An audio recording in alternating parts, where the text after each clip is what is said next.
All right, and we're live. Hello, All right. Internet. Well, hello, Internet. Welcome to the Indie Teamup podcast. I'm here with Sean Dupree, Danny, Sean Dupree, Colleen, Wilson, and Justin Hammond. Guys, if you want to go ahead and introduce yourself, just go ahead, Sean. Creator of Indie Teamup with Justin and Colleen. And we're live. Hello, All right. Internet. Well, hello, Internet. Welcome to the And Colin is watching the YouTube video. Yep.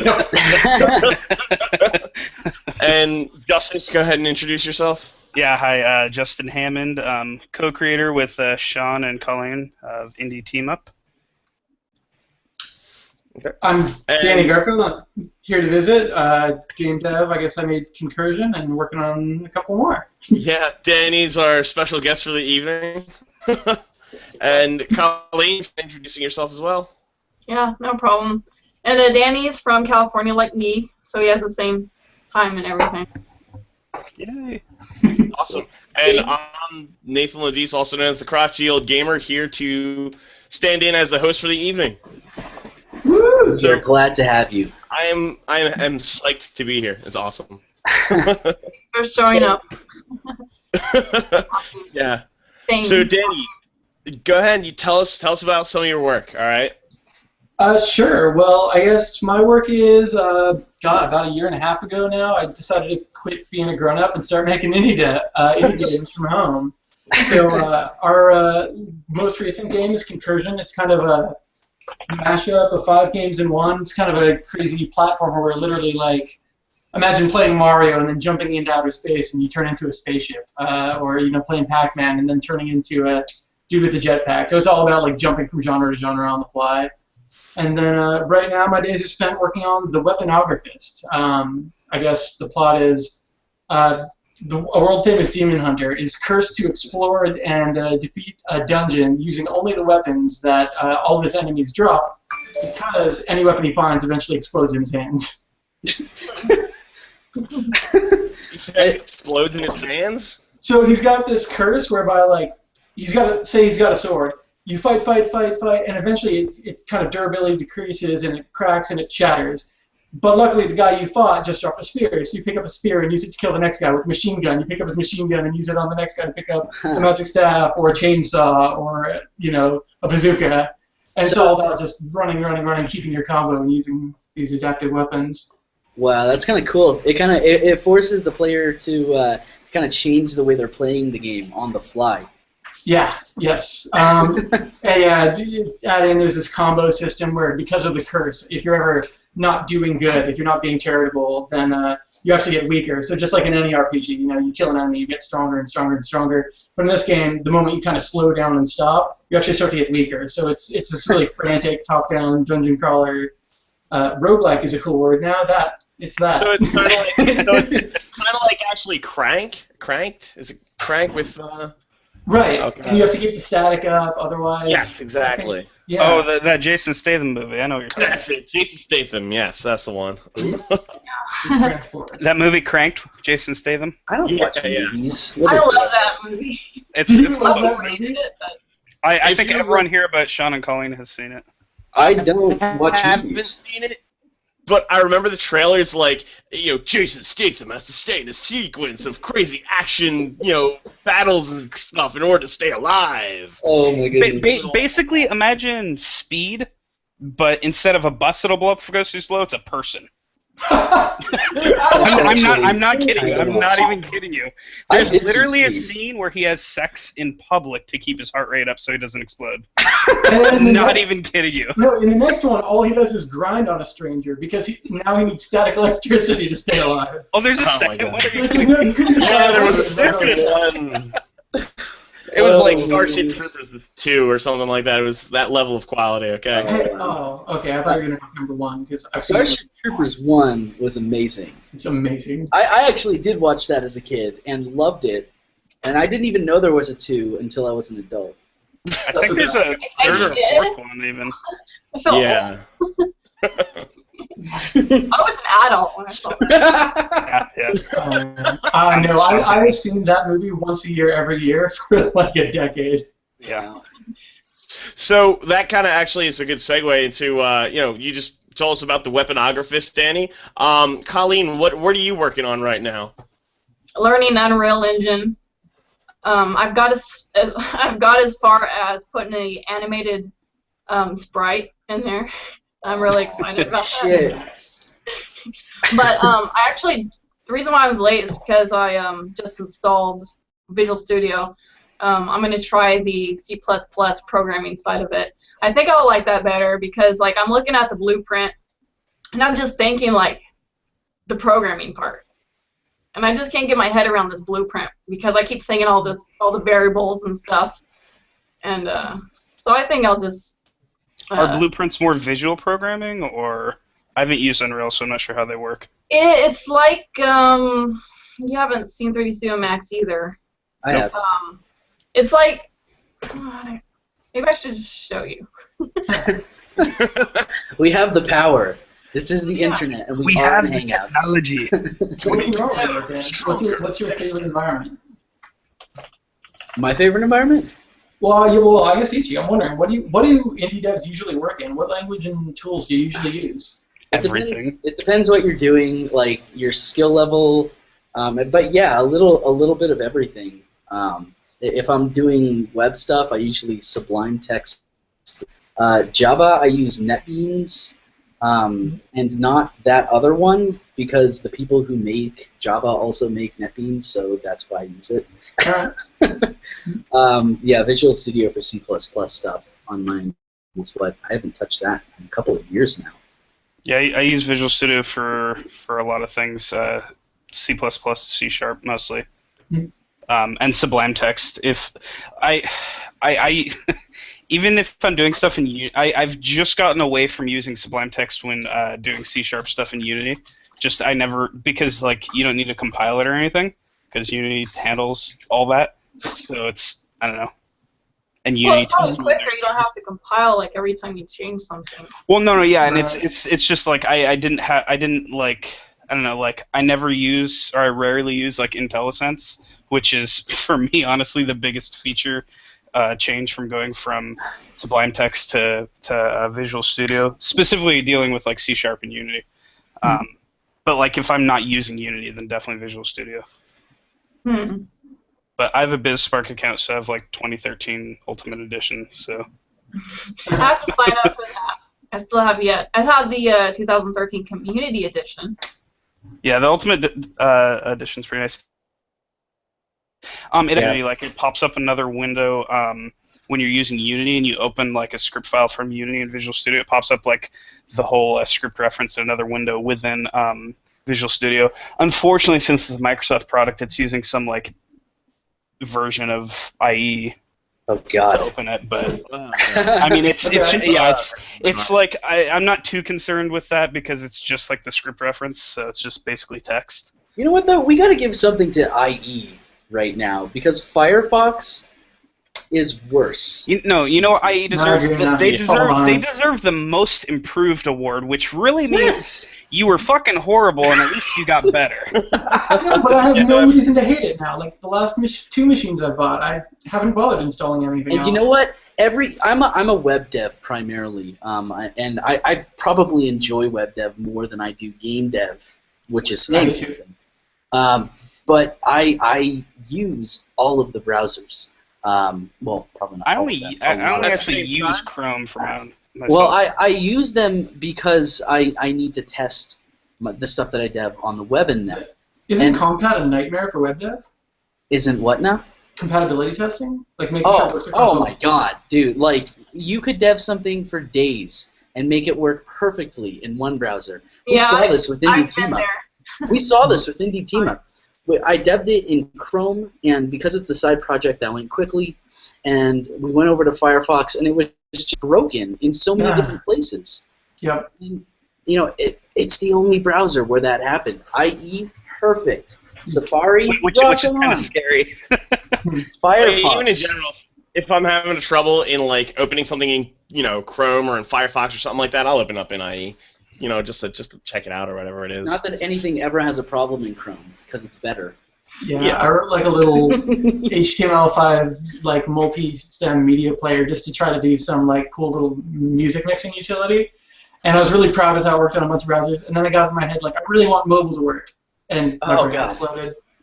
Yeah. I was doing a game engine in JavaScript a couple years ago now, and it was called the Hex Engine. You can actually go use it on GitHub right now. It's an open source project now, but it literally ran hundreds of times faster in Chrome's V8 engine than all of the other browsers. Forget Safari. That fucker didn't even work in Safari. Okay. I stopped doing web stuff probably around the time that Chrome was new, so I didn't really see the differences between Firefox and Chrome. But yeah, Chrome's V8 engine is really nice.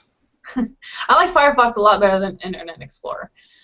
But you need to stop that. It's gotten Like, in all actuality, like, yeah, Firefox has definitely gone downhill, and Internet Explorer has definitely improved a lot over the years. It's definitely not perfect, but it's a lot easier to work with. Since Back in the day, Firefox 3. Sorry, go ahead. I was just saying, since Firefox 3, it's been going downhill. Yeah, I was just saying, back in the day when Firefox first came out, you kind of felt like a badass rebel because you were something different, and you were cool or I don't know, whatever. Using Firefox on your Linux. Yeah, right. It did work better than IE for a while, but yeah, after Firefox 3, it did kind of drop off. So Justin, what are you working on primarily right now? I actually just started messing around with doing a little FPS thing in kind of like a little arena shooter in Unity. It's just a side project. I don't know. It's probably nothing that is going to go anywhere. If anything, it's more just practice to get back into using Unity before Ludum Dare this weekend. Are you doing that? I haven't said that I'm going to do it officially, but I think I might. That would be pretty cool. I would support you in I haven't done a Ludum Dare. masochistic quest. I'll support you like spiritually. I'll be there for you until it's time to go to bed. Right. Man, I feel the love here tonight. I think people watching are making fun of Colleen. What? Because she's using Firefox. Some guy's like, I'm still rocking Netscape. Other guy's like, I'm rocking 56K internet. I can do that, can't I? I can open us up and see people chat. Yeah. If you guys just either pause or mute the video if you guys want to see the chat. Hello, people watching the podcast. There are actually people watching. Oh, hi! See, I just did it in text and voice at the same time. Oh my goodness! Although it probably didn't sync up very well for them. Yeah, because they're about 30 seconds behind on video. I was almost like a media maven, and you ruined it.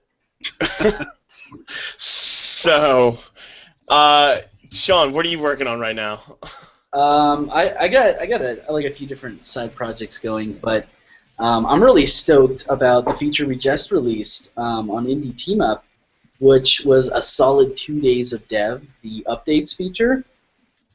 This is the open forum software that I developed for Indie Teamup. It's been a long time in the works, like conceptually, but we wanted it to be kind of like Twitter's tweeting, but we didn't like the way threads worked on Twitter. It was kind of hard to keep track of. Where does a thread start? So we wanted, and even at that, when you're trying to have a discussion in a thread, it's very difficult. So what we did is we created a semi-tweet-like system, but when you dive into those threads, you can just have as long of a discussion as you want. You aren't limited on like the length of content that you're putting on that thread. So I'm really stoked about it. People seem to be using it a little bit. I don't think most people are aware of it yet. But I'm pretty stoked at how it's turning out. Yeah, I was actually playing with it for a little while yesterday. That's cool. Yeah, it's fun stuff. Now we got 800 people, over 800 people now. Oh yeah, we did. We wanted to hit 1,000 in November. It was a pretty ambitious goal, but we definitely ramped up in the number of people that that are signing up. Like, people are signing up faster and faster. That's because the word's getting out. The word is getting out. Definitely is. Yeah, I heard it. We got shouted out on a few other podcasts, so that was pretty cool to hear. We can shout those guys out. It was like Game-O... What were their names, Colleen? Game-O-Gami? Game-O-Gami, yeah. Oh, yeah. I listened to their podcast, and the guy running that actually had some pretty cool advice. So shout out to you guys. Yeah. Well, for me, I mean, most of what I'm working on right now, obviously, I write for Gamersphere.com, so that's all. You know, I just recently actually did an interview with Ryan Green and Josh Larson of That Dragon Cancer, and I just published that up today. Oh, yeah. That was pretty intense. Oh, Intense. man, that video. Yeah, I mean, I played a little bit of they have a couple, scenes for preview, and it's, like he said, these aren't really the most emotional scenes in the game. I'm, sitting there playing, I'm like... I think it hits you more when you know a little bit more about their backstory. I mean, I don't know much. I've just heard a little, but... I think I know the one you're talking about now. Yeah, because if you guys don't know, That Dragon Cancer is about a family that has a kid that has cancer. Pretty much That's a true story, too. whole life, and I believe that he dies at the age of 5. Yeah. Yeah. He actually died March 2013. Wow. What kind of gameplay is it? How do you play? 2014.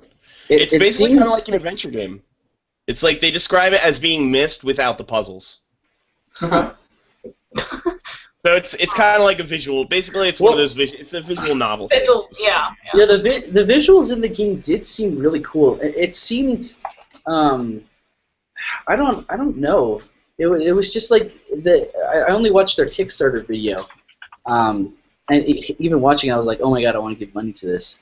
But I don't know. It was really, I guess, just weird. Like, they were trying to make you feel like you were in that experience. I don't know if I'm going to get the game, but it definitely seemed like they were trying to take a step out in terms of making games art. They're really trying to push that boundary. Right. And I really liked that about it. Oh yeah, definitely. They actually the graphical style that they used. I mean, that it looks like that they're going with is like a low poly kind of low polygons and all that, and you can see the different faces and everything of the models. Can I just put it up? Yeah. Here I have. I'm still kind of getting used to this sharing thing. What is this interwebs? Sharing. You want me to touch a mouse? What? Here we go. Oh, yes. I don't know if you can hear it, though. But... Kind of. It's a little muffled. A little bit. It's like it's underwater. Oh, it is underwater. Underwater. Wow. My bad. Silhouettes are artful. It's just trippy. I've never seen this one. I don't think I have either. I don't want it to come back. That Dragon Cancer. Oh, there's a comma. Okay. Yeah. Wait, is it only on Ouya? Right now, but they're trying to step out with the Kickstarter and expand it to a bunch of different platforms. I believe they're going to get to PC on Steam and a few other places, I think. Very cool. Cool. Well, I definitely send them my support. Do it. Yep. So, Justin, you mentioned that you were working on something for Ludum Dare this weekend. I might. I haven't decided yet. There's a good chance that I will. I have no idea what. Theme voting is up. Looks like there's strong support for Snowman. By the way, not the word snowman, it's literally the emoji. That's actually one of the themes. I'm not kidding you. It reminds me of back when Potato made it up. So. I'm not up on my Japanese words and all that. What is an emoji? It's not. I don't think it's Japanese. It's like an emoticon, like the smiley face or whatever. Yeah. Emoji. It sounds Japanese. I don't actually know. It's colon I don't think colon. it's any language. I don't know. Emoji is a language. Wasn't there an app? Language of emotion. There was an app that used only emoji. Like you could- Emojli, yeah. Tom Emo- Scott and his buddy made it. Emojli. That's so stupid. It's a social network that only uses emoji, like including like username and passwords. Not I even- do I like that know and it what. works, and like it blew up. They got like 70,000 users in like a matter of like a month or two. That's just it like blew such up. a They were joke, like, though. they were like, it was a joke. How is this even possible? No, like that's the point. People jump onto crap like that. It's the reason Flappy Bird is such a success. Dude, potato salad Kickstarter. Oh, Let's not talk about that one. don't even get me Oh, fucking God. started on potato salad Kickstarter. Because it makes you hungry. Is that why? Because it makes yes, a little bit. I'll make you potato salad, Sean. I make you free do that, potato buddy. salad. I use a little bit of Grey Poupon. No, you know what though? This is a topic that's come up on this podcast a few times. Like, why do people take advantage on Kickstarter? You're gonna ruin it for everybody else. Oh man. Well, I don't know if it Not ruins it. necessarily. I have trouble deciding It's- who's taking advantage. I just made a joke out of it. I mean, he wasn't expecting anything, I don't think. Right. I don't think it was like a grand scheme to make $1 million. It was just No, I mean, who would have? Yeah, only a couple thousand, right? Yeah, it's like well, her. even that. I can see. I think it's a 10-minute. This is funny. Wait, why are people paying me? Holy God, Oh, I'm this has sure- gotten up to $80,000. I'm sure he didn't. I don't think that people like that are necessarily the downfall of Kickstarter. No, What it's I the more ones meant people by that make what I the was saying- projects that actually they have no intention of fulfilling, but they put it out as something that is real.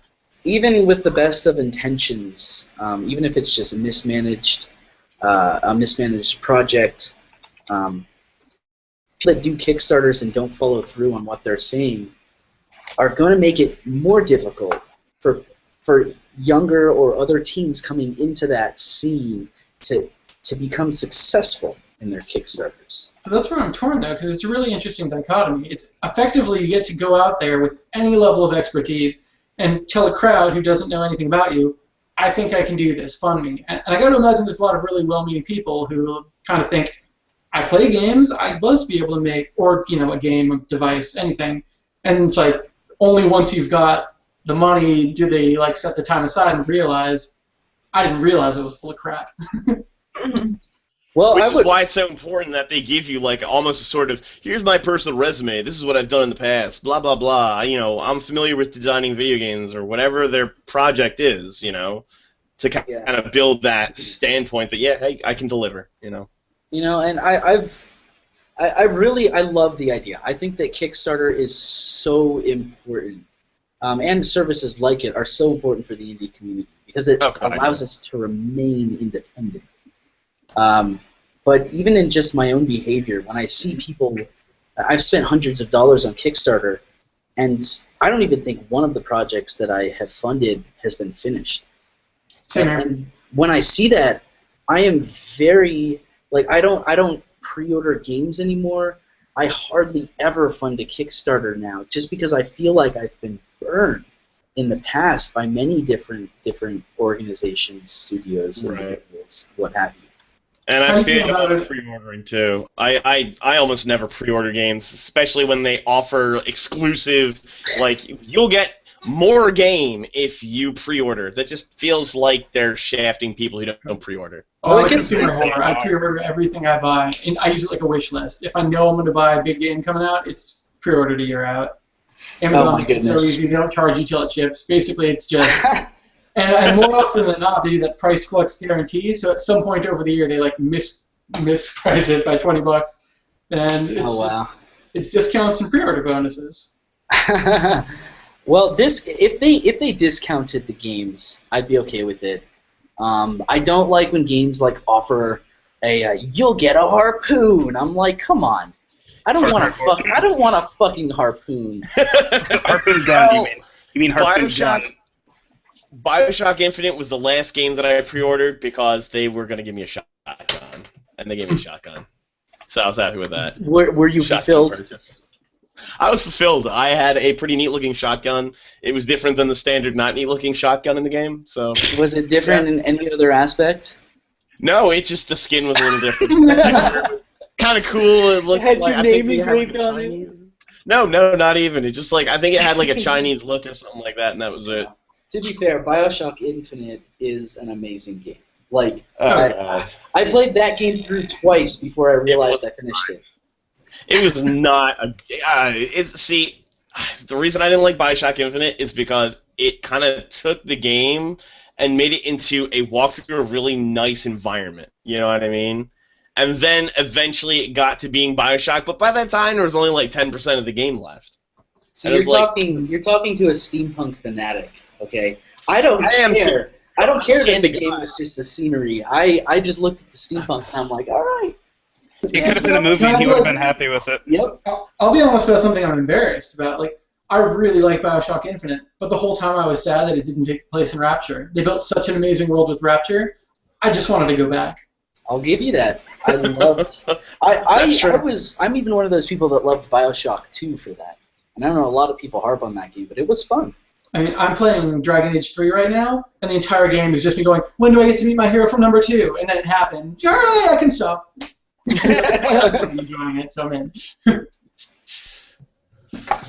Nice. So, do any of you others have like something that you're thinking of, maybe concocting for a Ludum Dare?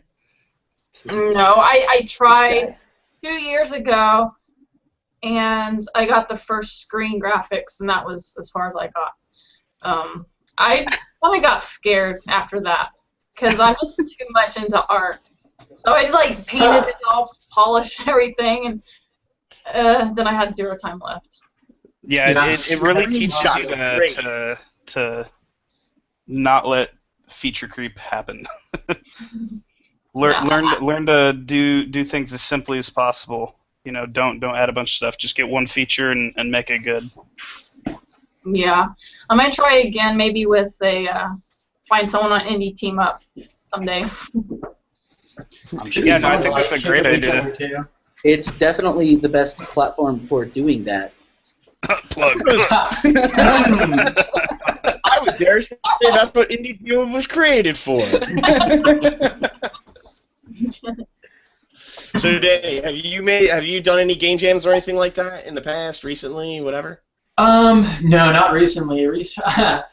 I've just been heads down programming on, recently the Weaponographers finished, and before that Concursion, just like spending every waking hour on it, really. It's, our team for this game right now is a little bit bigger than Concursion, but really I'm doing all the programming and kind of game design. My buddy Dave, who if you pan left would see his desk, is doing all the QC and co-writing with me, and then a handful of artists. But I always feel like I have a lot of ideas, and I wish I could, do a jam. But every time I'm not working on this game, I find myself wondering why.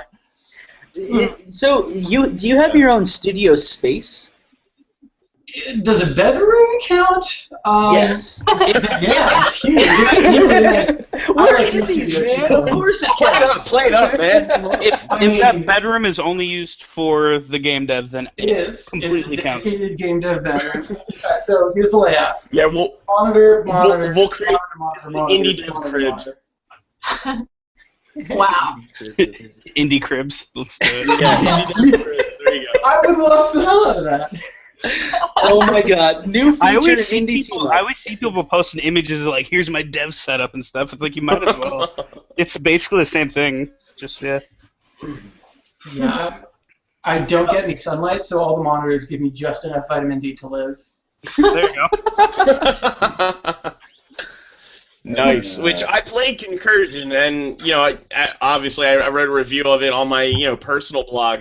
The game was intense. It was a lot of fun. It only took you guys a year to make that? Yeah, front to back, including just like for some reason I'm stupid and chose to work in just like a custom Java framework instead of any popular framework. So just a little over a year.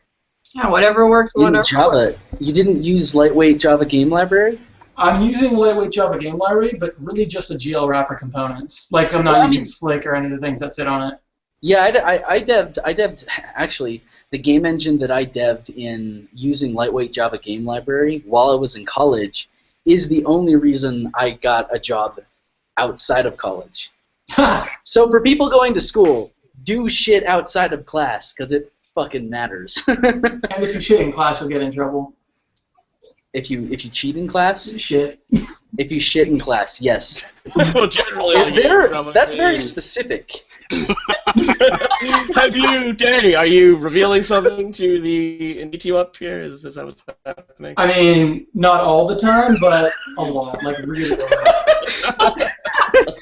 When it happens, it happens. Oh man. No. Okay, not working for your studio. So, oh, I'm sorry. I gotta. Oh boy. Compose ourselves. Yeah, exactly. So, all right. I don't know. Sean, Justin, any game jams, stuff like that you guys have done? Yeah. Actually, me and Sean did one together. It was a Ludum Dare 28, I think. No. We were. So you did the Ludum Dare. Oh yeah. Sorry. I did the Ludum Dare. This is a building story because there were like 4 game jams that we did in one time, and this is back when we were doing heavy Black Module Studio stuff. So you did a Ludum Dare, which made me. It was the one that was the theme was minimalism. Yes. It was and it was in the spring, like a year or two ago. I don't remember. I think it was just 2013. But that made me inspired. Yeah. That made me inspired to finish my. No, that was like 2 years ago. It had to be. It was 2013, so a year and a half. Oh man, time does Dang. not go very fast. No, I was doing Hex Engine at that time and finished it.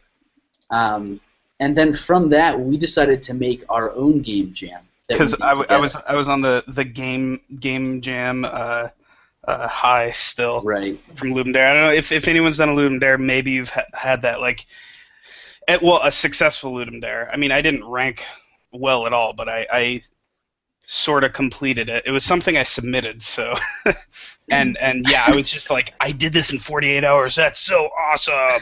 And I was like, must do more game jams now.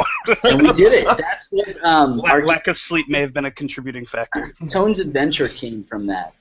That's our pseudo 3D, but characters and stuff are 2D. Little platformer puzzle steampunk game. It was just like it was in Unity, but it was 2 weeks, and it was actually me kind of showing Sean the ropes of Unity as well. So it was a learning experience too. Yeah. So, but I mean, like when that's you why we give ourselves 2 weeks. When you give me something that I can create something with, I just kind of go with it, and I don't stop and I don't ask questions. We also pulled Zach Madeir, and he's one an of my artist. friends who's an artist who is actually on Indie Teamup, and he's super fucking good artist. But yeah, that's where that came from. So those are like 2 or 3 different game jams. And whenever I hear people bring up like Ludum Dare and all that kind of stuff, I always feel like 31, 28, 7. I feel like it's bingo. What do the numbers mean? Nothing. No, it does. No, it must mean something. Okay. Was it Ludum or Ludum? It's Ludum. Okay, the guy that runs it calls it Ludum Dare. People call it Ludum Dare or Ludum Dare or Ludum Dare. I don't know why. There are no accents on any of the letters. So Ludum Dare. The guy that runs it calls it Ludum Dare. So that's what I'm doing. doing. It's whatever you want it to be. 48-hour game jam that is very popular and happens 3 times a year. Okay, well, the numbers. Ludum Dare 48 means 48 hours. So I got confused with the 48, and then you see like 29. Is that the new hashtag? No, the new hashtag is LD Jam, and he did it because people were confused because LD48 was Ludum Dare 48 hours. But it was confusing. It was confusing because there's a 72-hour jam that takes place at the same time as the 48-hour competition. You just get an extra day to do the jam. Yeah. Okay. So every Ludum Dare there's a jam also. And it's for people that want to work with partners, maybe use some pre-existing stuff, and they get an extra day also. But the thing is the jam, there's no scoring on it. So then, Wow. what's the difference? So the jam is just to create something with people in a community. The competition is like graded, skilled, etc., and you got to make something and put it up there. And you have to make it from scratch, and you only have 48 hours, and you have to work alone. Yeah. Wait, you have to work alone? On the competition. That's so mean. 2 days, first off, to create something. That's just freaking crazy. I've got a lot of respect for indie devs as it is, and, having to create something in that time period, I mean, that's just like, that hurts my brain. You know what I mean? That really does hurt my brain. I kind of relate to, whenever you start working on a game, like the first week, you feel like, I'm almost done, and then it takes like 6 months. No, I like what Krister does. His one game. McFunky Pants. McFunky Pants. Which is actually a partner of Indie Teamup now. We really do like what he's doing over there, because like it's a month, and it teaches people how to go through the whole process and then do it again and again. So at the end of it, you get just really good at taking games from paper to production. Yeah, his thing is finishing. Sorry, go ahead. No, I was just saying that pumping game. You get really good at pumping games out, like bam. Yeah, and that's what Krister says is it's almost an art form, or it's actually a skill, and that's finishing games. A lot of indie devs, and I've been there many times. They can create games and they get partway through it, and then that's a prototype, that's an experiment, and they throw it away and they don't finish it. Mm-hmm. Not many indie devs. I mean, I'm sure there are plenty out there, but nowhere near as many, I guess, projects get finished compared to the. We have 2 projects that we threw to the side. We plan on finishing one day, but I don't know when that will happen. Damn. You've only thrown 2 to the side? I have like 50. Yeah, no, oh my god. Justin's got a personal library full of unfinished games. I do. I actually does. do. He uses the Dewey Decimal System. Do. Are they like big? Like I've got a lot of like I spent a day on it, spent a couple days on it, little game prototype. But are they like half-done games? Oh no, some of them are like little tiny prototypes, and some of them are, yeah. Okay, first off, I have it organized by like what I use: Unity, HTML5. These are just kind of the garbage concepts. Java. These are really old ones. First, I break it down into the tools used. If it's 2D or 3D, test tools. 3D. Oh, there's a lot of them in here. Wow. Oh god, I want to get on this one. This one was so amazing just because of the name. It was it was a lot of my favorite old RPGs. I remember this names one. come on. Legend of Final Saga, Breath of Chronomana. Oh my god. That's the legend part comes from either the Zelda franchise or Legend of Dragoon. Final is from the Final Fantasy series. Saga from the Romancing series. Breath is obviously from Breath of Fire. Obviously Chrono Trigger. And then Mana is from Secret of Mana. Yeah. Yes. This is a great series. I love that one. Yeah, so it was going to be kind of like how do you pronounce your name? Concursion? Concursion, yeah. Kind of like Concursion, but instead of different game mechanics, just different RPGs that, like, yeah. Just an amalgam of them. Like you have to build a limit break so you can turn into a dragon so you can use the Mana Sword to kill Sephiroth. Yeah, exactly. Yeah. Oh my goodness. Final Fantasy VII. Colleen, go for it. You look like you're going to say something. I think we've all cut her off a couple times. Actually, I forgot. When we were talking about the game jams, we need. What was I going to say? We need to give you an air horn when you have an idea. Just we're all watching. Okay, the PSX Jam. Yes. Oh yeah. Talk about that. What is that? It was cool. We got to talk to the guy that started it up the day he started it up before he even had the website finished. Yeah. Yeah, his name's Ruben, and he actually, in the wake of the PlayStation 20-year anniversary, He is creating a game jam called the PSX Game Jam, or no, PSX Jam.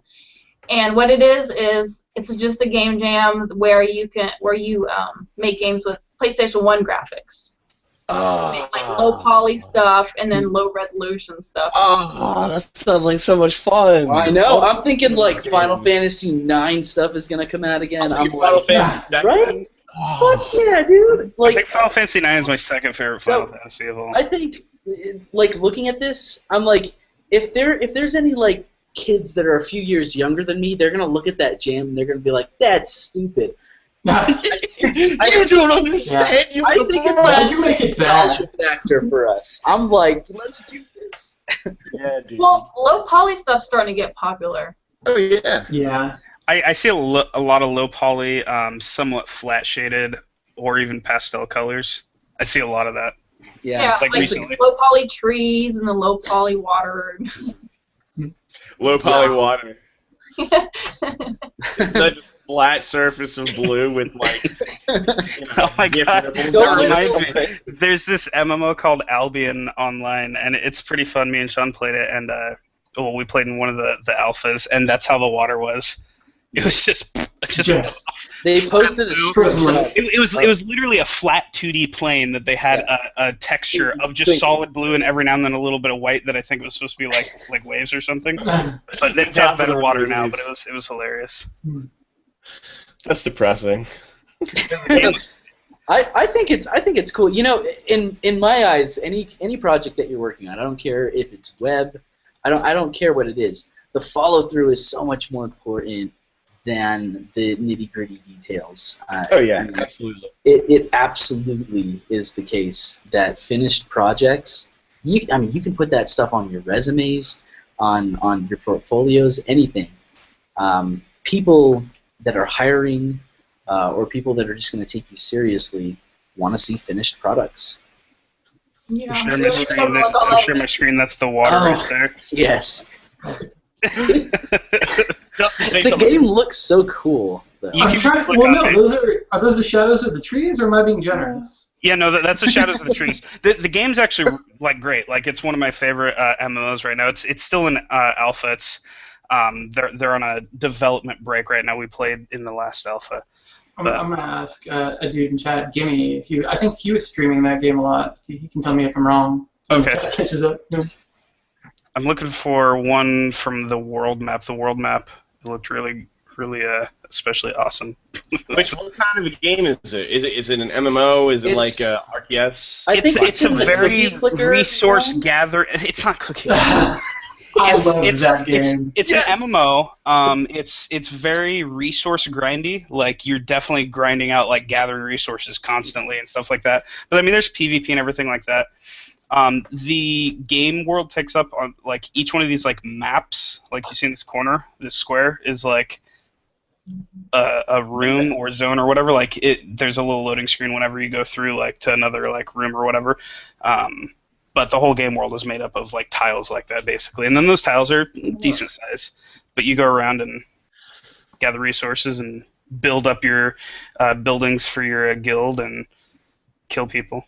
There's like territories and towns that you can like take over. It's a lot of fun. It's just albiononline.com. Is that guy's name Retroactive? Probably. Yeah.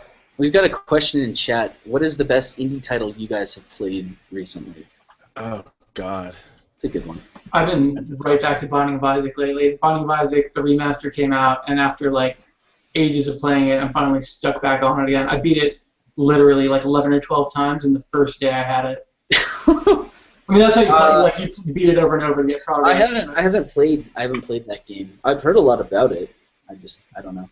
That's a lot of poop. That's a lot of poop. you and poop, my friend, Danny. We all have favorites.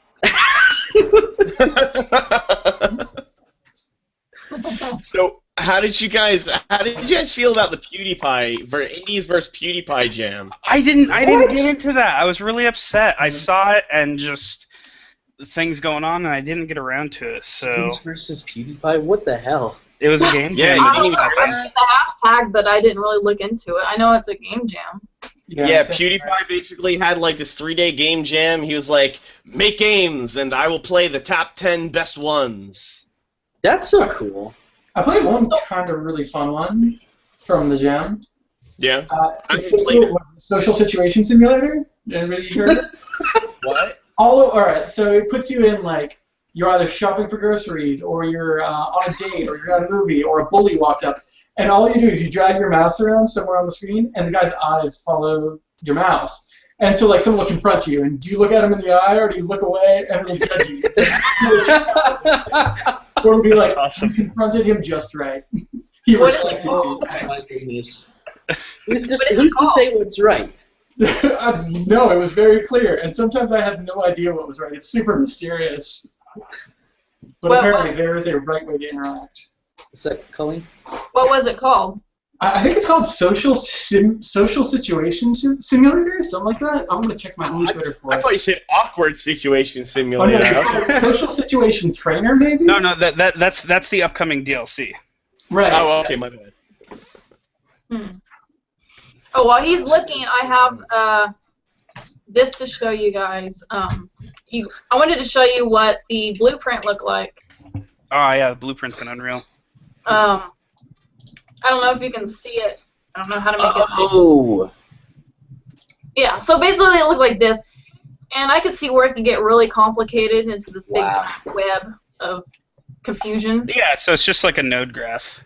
Yeah. Yeah. I mean, it's just a type of visual scripting, and I think it's really great for quick prototyping, or if you have a great tool that's for a specific thing. Like in Unity, there was this shader creator that used, like, I don't remember what it's called, but it was like a tool someone made, and you basically created shaders like that. So it was really great because you can make really nice shaders with a node graph rather than trying to actually go through and like write all your GLSL or HLSL code. So what was that? But making a whole game out of it, I don't know if I'd like what that. Was that? You sent me an article. It was either yesterday or today, Justin. The case for slow programming. Yeah, that was yesterday. It kind of reminds me. The case for slow programming. Basically, it was an article. That was the title of it. Yeah. The tone was basically, slow down, consider what you're making, and basically approach things from a more architectural standpoint.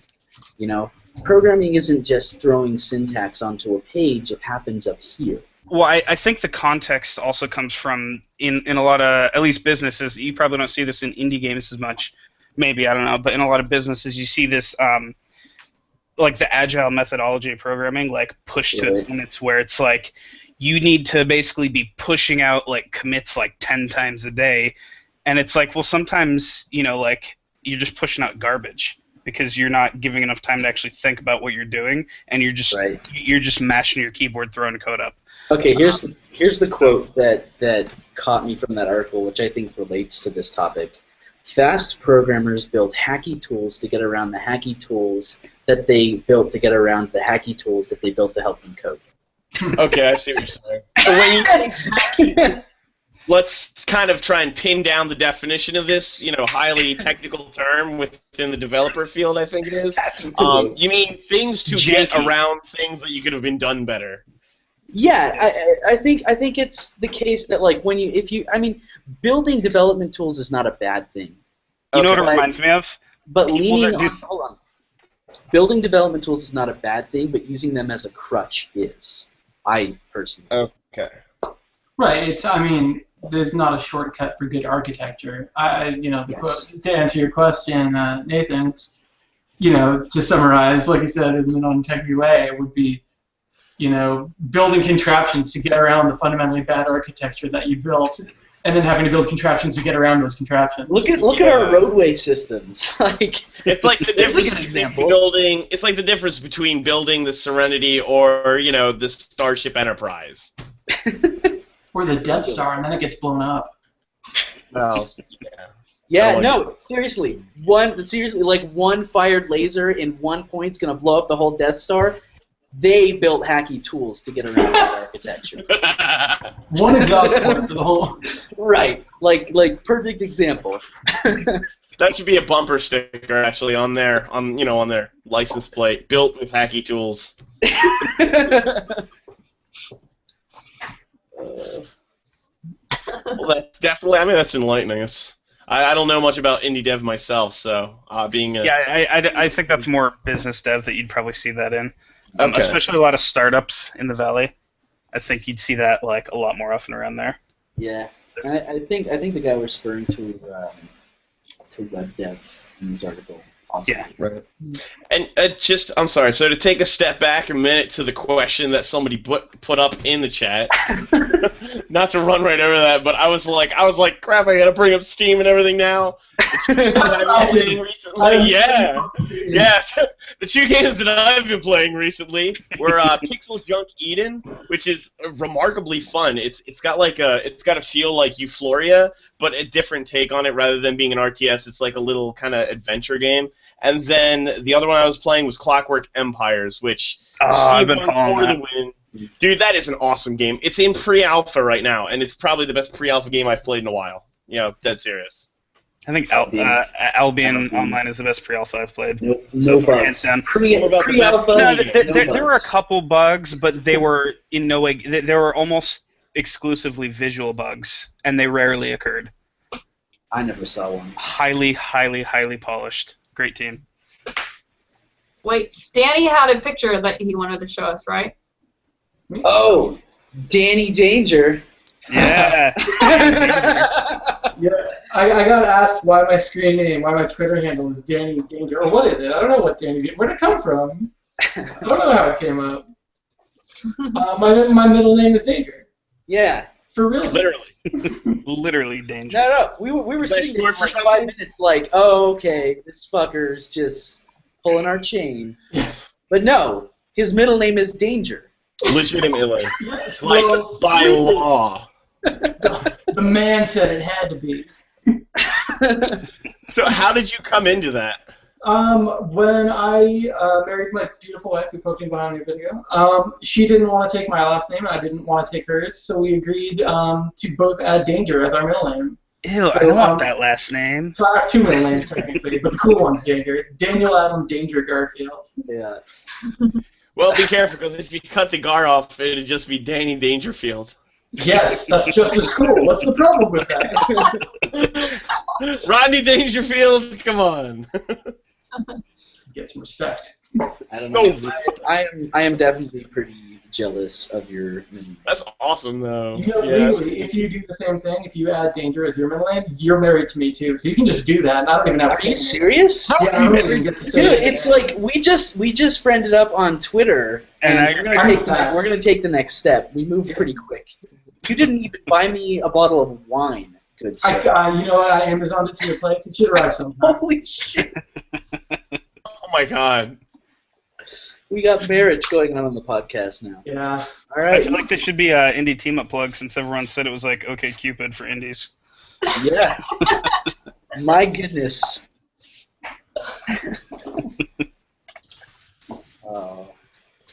I'm trying to think. I don't think I've played any new indie games recently. Why? I That feels picked up perfect. Far Cry 4 and the new Call of Duty, so I was kind of on a little AAA binge with those two. So, and then Shadow of Mordor. I picked up those three games, within the last month or two. So. I love more indie. No. I am saying that's why I haven't bought any indie games because I've bought those three fairly new AAA titles, and that's a good chunk of change right there. So I haven't got any indie games recently. I'm trying to. I got Thief, and I really was enjoying Thief until I had lunch with my Which friend. Thief? The newest one. It's a freaking gorgeous game. Now hold on. To my credit, I have not played the other Thieves. He'd never even heard of them. No, but I picked up this game, and I was like, oh my god, I'm this wild thief guy, and I'm having a good time. And then I have lunch with my buddy earlier today, and he starts telling me about the secret society stuff, how these thieves are the protectors of Keepers. The keepers. They are the keepers. Keepers. And I'm like, thieves, oh my you're god. trained by them. I'm like, oh my god, this is a fucking awesome story. They butchered it. World. They butchered it in the new Thief. Like, I'm looking at it, I'm like, they could have done so much more when I heard what the actual story was. And then I was started to play it again before the podcast, and I'm like, God damn it, it's just not the same now. And they tried to make like an interesting social commentary on like the middle class and the rich people or something with a new Thief, and it's just because that hasn't been done before a million times. Yeah, and it was like 8 different stories like cut in like randomly, and they just didn't know where to go with it. This is the thing, like, Gerald's supposed to be a keeper, and he's got all of this anarchy going on around him that he's supposed to be helping stop, and he's just like, my girlfriend, I'm gonna go steal some spoons. I'm gonna go steal some spoons. You almost have it sold, but now not. Yeah, in the original one, you were like stealing all like jewels. See, I think I heard it best explained as in like D&D and stuff like that. You know, D&D based games. You know, Forgotten Realms and such. You'll be a thief and pickpocket somebody for like 2 coins. All right, I feel badass. I'm stealing like 3 coins. Garrett breaks into the mansions, gets all this like awesome loot, throws it into his magical bag of carry everythingness, and just a gold bag of holding. Yeah, it's so awesome. But no, like there was purpose for him to do it apparently in the older games, but in this one, he's like this melodramatic, nihilistic. weenie. He's supposed to be a master swordsman as well, and in this one, he's like he swings the club. He's just like, and I'm like, this is not a master swordsman. He's a little weenie. His middle name is not Danger.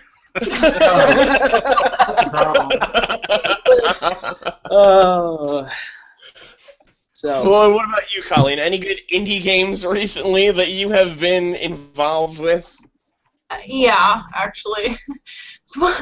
Okay, there's a game called Shape Dodger. And Do you dodge shapes? Yes, you dodge shapes. still. Actually, no, the title has nothing to do with the game. It's pretty much like these blocks are going down a hill. I wish I found a picture, but I can't see one. But yeah, it's a guy named David Vandekamp who made it. Okay. It's pretty fun. It's like has these. I wish I had a picture of it. Is it like an endless runner?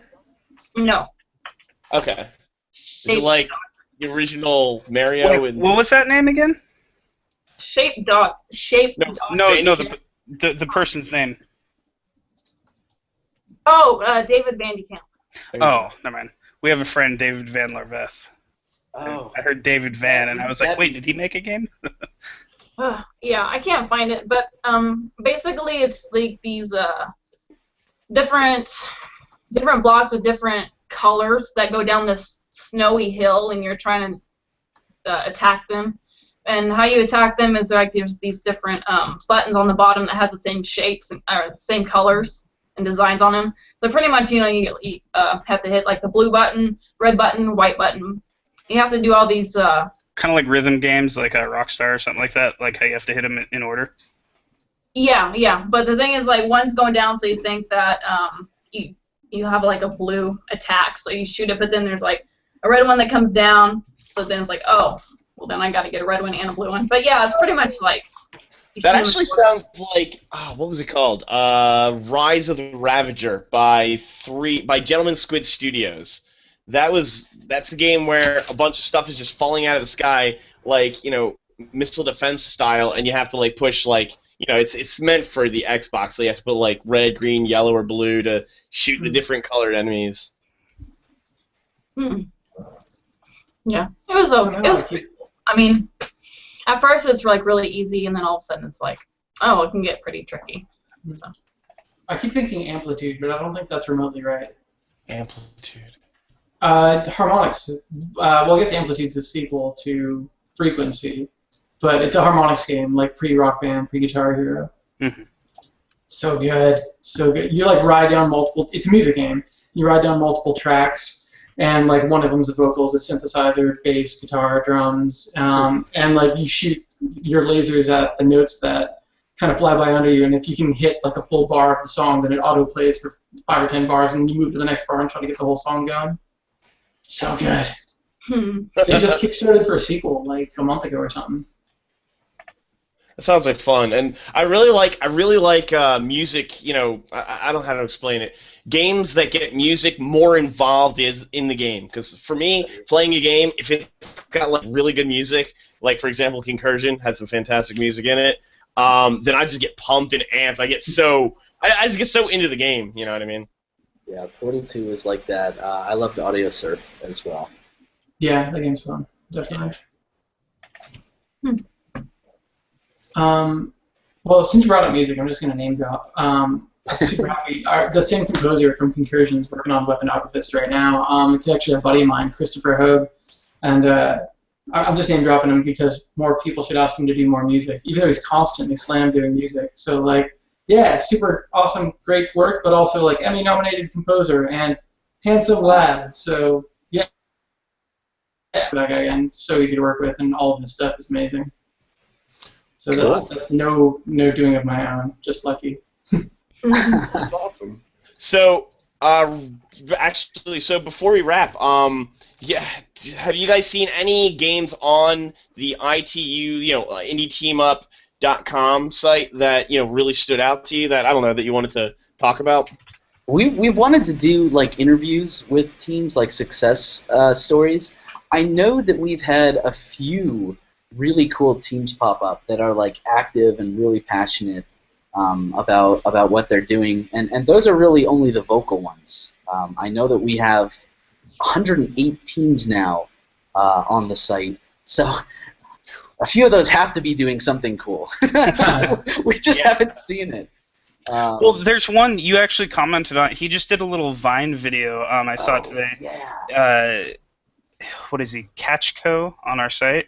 Catchco? CATCHCO. Is that an indie or a team? He's an indie. I don't know. It doesn't look like he's part of a team yet. But he's making a game. It looks like he says he's fluent in Unity, so I'm assuming he's doing it in Unity. He just says it's a mini economy-based RTS. There's a little Vine in there. Oh yeah, that's pretty cool. Let me share my screen. Yeah, if you want to share that. If I could get it pulled up correctly, like I'm a person who knows how to use computers. You're like me. So Okay. is this going to be a mobile game, or is it like PC, or what? I'm not sure, but I really liked. Here, let me play this. I like the aesthetic of it. It's very simple, kind of Monument Valley-ish. Well, I don't want to say it's anything. The game is like Monument Valley. It just the visual aesthetic kind of reminds me of it a little bit. It's it's really cool. I like the way that like the trees grew as you came into the level. Like the animations are really fluid, and I like the particle effects. So yeah, it was pretty cool. Definitely a pretty, if minimalistic game. Yeah, very, very simple style, but It reminds it me- still looks nice.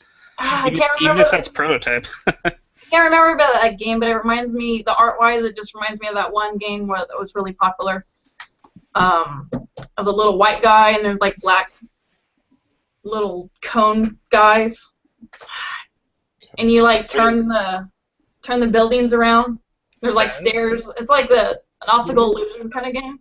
Fez. Oh no, I know what you mean, not Fez. When the black and the white, the negative space became the platform space. Yes. Bastion? No. God. I don't remember the game. Shooting in the dark there. Yeah. But it had really good graphics. I believe it was 3D. But it was just like this simple little tower with stairs and stuff. And you Was it could like a climb- PS Plus game like a year ago? Something in the game. I don't think it was its official name. So, are there any other games then that you guys wanted to bring up on the ITU site there? There have been a I- few other videos that I seen that were pretty cool. You get one, Justin? I don't. That's the only one I've seen recently. Yeah. Well, shout out to Catchco. You should go follow him on Indie Teamup. He seems like he's doing some pretty cool stuff. It's spelled just like it sounds. Yes. Well, yeah, I don't it's know. on my screen now.